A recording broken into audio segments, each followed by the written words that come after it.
بەڵێتر کاردانەوەکان سەبارەت بە هێرشە موشکەکەی شەوی ڕابردووی سەر هەولێری پایتەخت هەر بەردەوامە وڵاتانی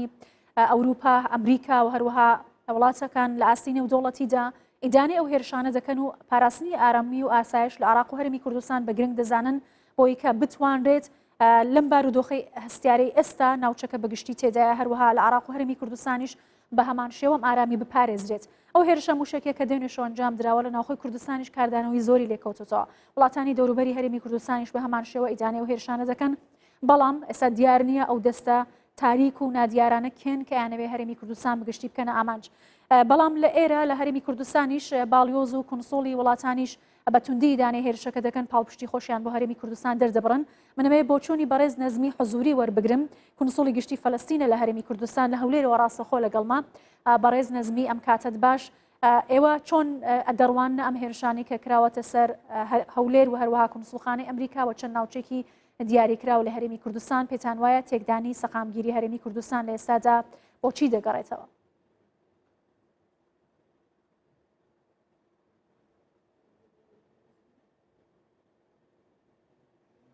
ڕووداوی زۆر ناخۆشم بەڕاستی شەوی ڕابردوو ئەو هێرشەی لە هەولێر ڕوویدا، هەولێر کە دۆخی سەقامگیرە و ئاشتی تێدا بەرقەرارە و فڕۆکخانەی نێودوڵەتی هەولێر فڕۆکخانەیەکی سپیلە و پەنجەرەیەکی ئاشتی خوازانەیە لەگەڵ جیهان. شەوی ڕابردوو بەڕاستی ڕووداوێکی زۆر ناخۆش بوو. ئێمە ئیدانەی دەکەین پێمان ئەم جۆرە موشەکانە ئاسایشی هەولێریان تێکدا، سەلامەتی هاوڵاتیانی خستە ژێر مەترسیەوە. ئەمەش کاریگەری زۆری دروست کردووە و چەند کەسێکی بریندار بوون. لە ڕاستیدا هەر کردەوەیە کە دوور بێت لە یاسا ئێمە بەتوندی ئیدانی دەکەین، بەتایبەت بە ئامانجکردنی ئاسایشی هەولێر. پێمان وایە ئاسایشی هەولێر ئاسایشی بەغدایە، درێژکراوی ئاسایشی تەواوی پارێزگاکانی دیکەی عێراقا بە ئامانجکردنی هەولێر پایتەختی هەرێمی کوردستان کە پێکەوە ژیانی تێدا ئاشتی تێدا سەقامگیرە. بەڕاستی ئەم جۆر ڕووداوانە دوورن لە پێشبینیکردنەوە. بەڵێ لە کاتێکدا کە ئێستا هەرمی کوردستان زۆربەی ناوەندە دیبلۆماسیە گرنگەکانی جیهان ڕووی لە هەرمی کوردستان دەکەن و باڵیۆزخانە و کنسوڵخانەی وڵاتانیش لە هەرمی کوردستان بنکەی تایبەتی خۆیان و پێگەی تایبەتی خۆیان هەیە. پێتان وایە تا چەندە پاراستنی ئەم ئارامی و ئاسایشە گرنگەوە پاڵپشتی وڵاتانی دەرەوە و کۆمەڵگەی نێودوڵەتیش بۆ هەرمی کوردستان بۆ پاراستنی ئەم ئارامیە گرنگە. ئێوە چه پەیامێکتان هەیە بۆ ئەوەی کە وڵاتانی دەرەوەش گوێ لەو بابەتانە بگرن کە پەیوەستە بە پاراستنی ئاسایشی کوردستانەوە؟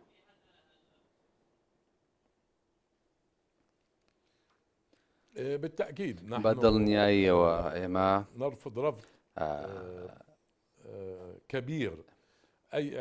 هەر هێرشێکی لەم جۆری کە بکرێتە سەر نێردەی دیبلۆماسیەکانی هەر وڵاتێک بەتوندی ڕەت دەکەینەوە. ئەوەی ئێمە کۆ دەکاتەوە لە سچی دیبلۆماسی هاوڕێیەتی و یەکڕێزی و پەیوەندی ئاساییە ئەو ئامادەبوونی ئێمە و ئامادەبوونی نێردەکانی دیکە کە وڵاتانی عەرەبین، وڵاتانی دیکەی جیهانین لە هەرێمی کوردستان کار دەکەن، کاری خۆیان بۆ پتەوکردنی پەیوەندیە دوانەییەکان لە نێوان وڵاتان و حکوومەتی هەرێمی کوردستان. ئەمەیە کە لە سیاسەتەکانی ئێمە کە پەیوەندیمان لەگەڵ عێراقیش بەهێز بێت. ئەم تایبەتمەندیەی کە لە هەرێمی کوردستان هەیە، نێردە دیبلۆماسیەکان لە کەشێکی پڕ لە ئاسایش و سەقامگیریدا دەژین و کاری دیبلۆماسی خۆیان زۆر و باشی دەکەن. ئەمەش بۆ قوڵکردنەوەی پەیوەندی دۆستانە و یەکڕێزی نێوان وڵاتان و حکوومەتی هەرێمی کوردستانە. ئێمە بەشێکین لەو دیبلۆماسیانە دەوڵەتی فەڵەستین کە کنسوڵخانەی گشتی لە هەرێمی کوردستان هەیە. پێمان وایە کە ئەو ئاسایشی و سەقامگیریە دەبێ ئەو ناونیشانەیە کە هەرێمی کوردستان بەدەستی هێناوە، چونکە حکوومەتی هەرێمی کوردستان کاری زۆری بۆ کردووە و دەستگا ئەمنیەکانیش کە بەردەوام ئەم ئاسایشە ئەم ئاشتێ دەپارێزێت. لێرە دەمەوێت باس بکەم ڕۆژی یەکشەممە چواردەی شەرەفمەند بووم موسڵخانەی گشتی دەوڵەتی فەڵەستین هەرێمی کوردستان مەراسیمێکی ڕێخست کە هێزی زێرەڤانی خەڵات کرد کە ئەرکی پاراستنی نێردە دیبلۆماسیەکانی لە ئەستۆیە ئێمە سوپاسیان دەکەین کە شەونخۆنی دەکەن ماندوو دەبن هەموو شتێک دەکەم بۆ ئەوەی ئاسایشی نێردە دیبلۆماسیەکان بە تایبەتی قوسڵخانی فەڵەستینیان لە ئەستۆیە ئەمە کارێکی زۆر گەورەیە تەواوی نێردەکانی دیکەش دەپارێزن بەڕاستی ئەمە مانایەکی قوڵی هەیە ئەمەش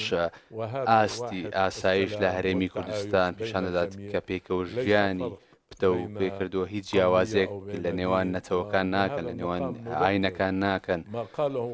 من دەمەوێت لێرە ئەوە وتەی سەرۆک بارزانی دووبارە بکەمەوە کە هێرشکردنە دەستدرێژیکردنە سەر عەرەبێک و دەستدرێژیکردنە سەر بارزانیەکان ئەمە مانایەکی زۆری هەیە زۆر ڕێز لەم وتەیە دەگرین هەر بۆیە ڕێزێکی بێپایانمان بۆ هەرێمی کوردستان هەیە حکوومەت لایەنە سیاسیەکان و کراوە ناحکومیەکان کە بەردەوام هەوڵ دەدەن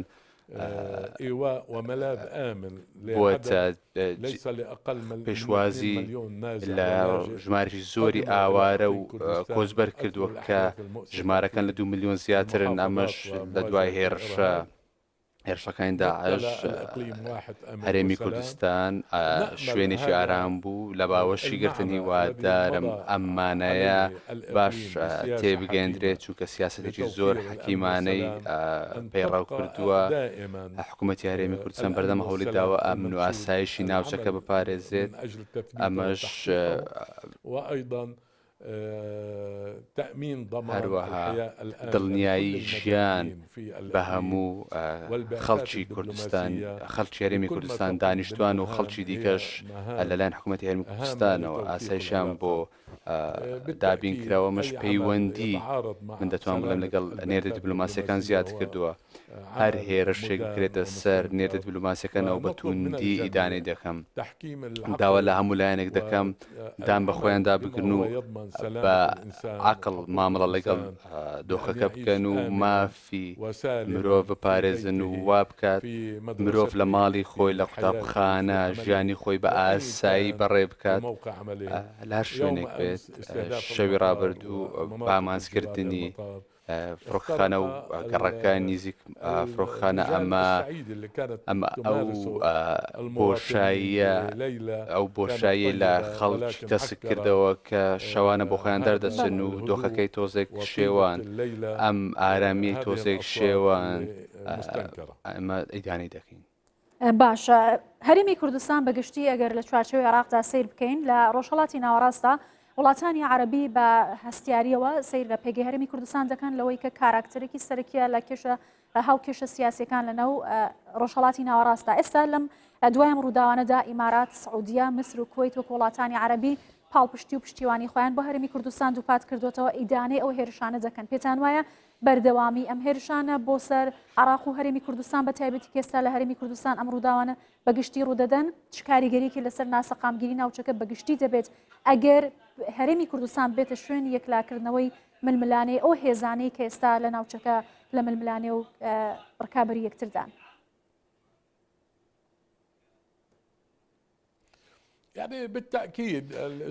بە دڵنیاییەوە سەقامگیری لە هەرێمی کوردستان هاو شێوەی عێراقا بەگشتی ئەمە ئامانجێکە کە هەموو لایەک هەوڵی بۆ دەدان هەر کردەوەی کە پێچوانێ ئەم هەوڵانە بێت ئەم بە دڵنیاییەوە دروستکردنی کەشێکی ناسەقامگیرە و بامانزکردنی ئاسایشی ناوچەکەمەش کاریگەری ڕاستە و خۆی نەرێنی لەسەر حکوومەتی هەرێمی کوردستان لایەنە پەیوەندیدارەکان دەبێت هیوادارین هەر هێرشێکی دوژمنکارانی لەم شێوەیە لە هەر سەرچاوەیەک بێت لە هەر شوێنێکە ڕاستەکرابێت دەبێت نەهێڵدرێت چونکە دەبێت ناوچەکە بەگشتی دەرگای توند و تیژی دابخات ئەم جۆرە هێرشانە ئەم دەرگایە دەکاتەوە توند و تیژی زیاد دەبێت. بەڵێ بەڕێز نەزمی حەزووری کۆنسولی گەشتی فەلەستین لە هەرێمی کوردستان لە هەولێرەوە لەگەڵم بووی سپاس.